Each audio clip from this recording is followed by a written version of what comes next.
Everyone needs a coach. It doesn't matter whether you're a basketball player, a tennis player, a gymnast, or a bridge player. My bridge coach, Sharon Osberg, says there are more pictures of the back of her head than anyone else's in the world. Sorry, Sharon. Here you go. We all need people who will give us feedback. That's how we improve. Unfortunately, there's one group of people who get almost no systematic feedback to help them do their jobs better. And these people have one of the most important jobs in the world. I'm talking about teachers. When Melinda and I learned how little useful feedback most teachers get, we were blown away. Until recently, over 98% of teachers just got one word of feedback: satisfactory. If all my bridge coach ever told me was that I was satisfactory, I would have no hope of ever getting better. How would I know who is the best? How would I know what I was doing differently? Today, districts are revamping the way they evaluate teachers, but we still give them almost no feedback that actually helps them improve their practice. Our teachers deserve better. The system we have today isn't fair to them. It's not fair to students, and it's putting America's global leadership at risk. So today I want to talk about how we can help all teachers get the tools for improvement they want and deserve. Let's start by asking, who's doing well? Well, unfortunately, there's no international ranking tables for teacher feedback systems. So I looked at the countries whose students perform well academically and looked at what they're doing to help their teachers improve. Consider the rankings for reading proficiency. The US isn't number one. We're not even in the top 10. We're tied for 15th with Iceland and Poland.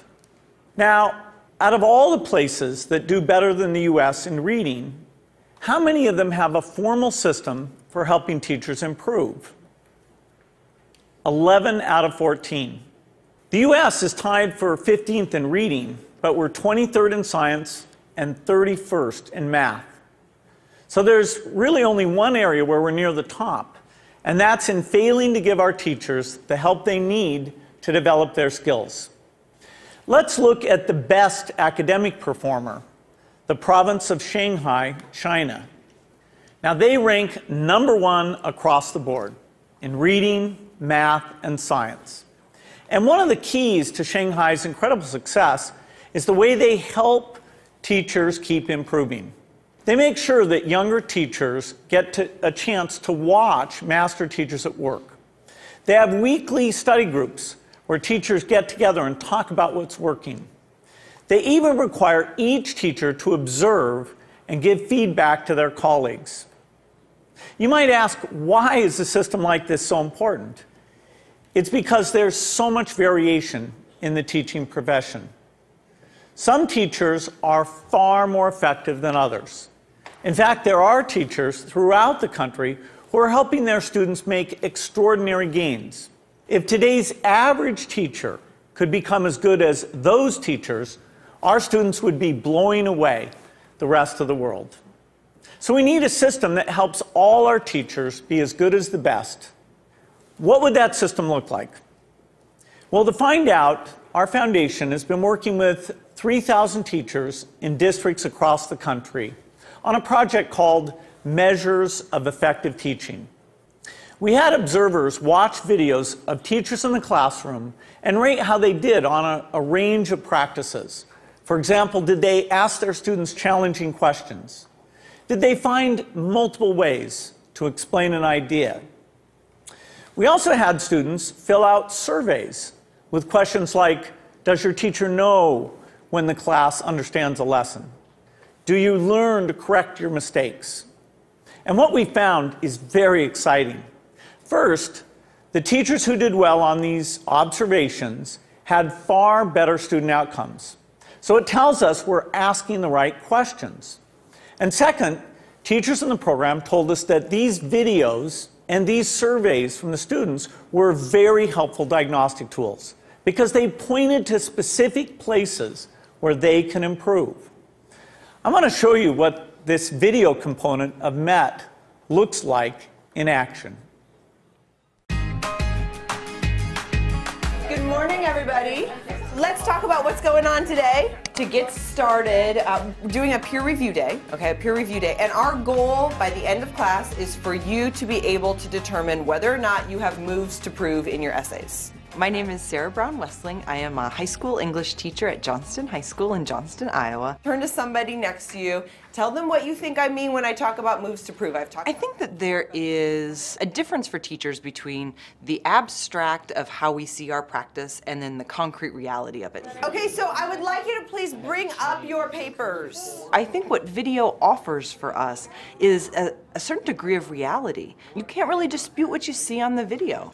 And there is a lot to be learned from that. And there's a lot of ways that we can grow as a profession when we actually get to see this. I just have a flip camera and a little tripod and invested in a tiny little wide angle lens.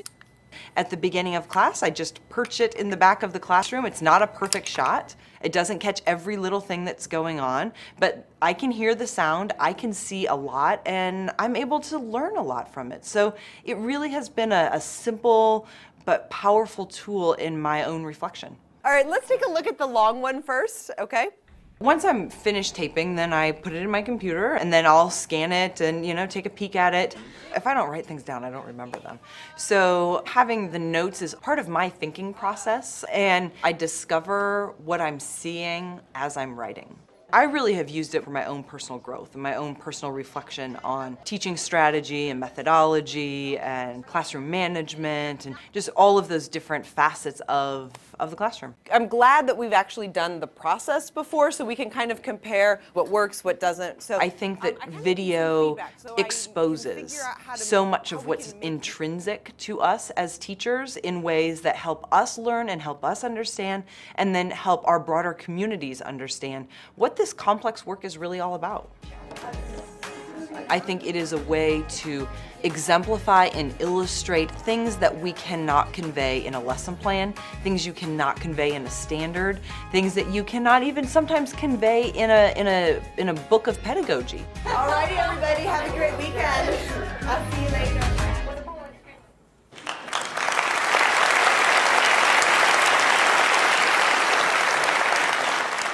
One day, we'd like every classroom in America to look something like that. But we still have more work to do. Diagnosing areas where a teacher needs to improve is only half the battle. We also have to give them the tools they need to act on the diagnosis. If you learn that you need to improve the way you teach fractions, you should be able to watch a video of the best person in the world teaching fractions. So building this complete teacher feedback and improvement system won't be easy. For example, I know some teachers aren't immediately comfortable with the idea of a camera in the classroom. That's understandable. But our experience with MET suggests that if teachers manage the process, if they collect video in their own classrooms and they pick the lessons they want to submit, a lot of them will be eager to participate. Building this system will also require a considerable investment. Our foundation estimates that it could cost up to $5 billion. Now that's a big number, but to put it in perspective, it's less than 2% of what we spend every year on teachers' salaries. The impact for teachers would be phenomenal. We would finally have a way to give them feedback, as well as the means to act on it. But this system would have an even more important benefit for our country. It would put us on a path to making sure all our students get a great education, find a career that's fulfilling and rewarding, and have a chance to live out their dreams. This wouldn't just make us a more successful country. It would also make us a more fair and just one, too. I'm excited about the opportunity to give all our teachers the support they want and deserve. I hope you are too. Thank you.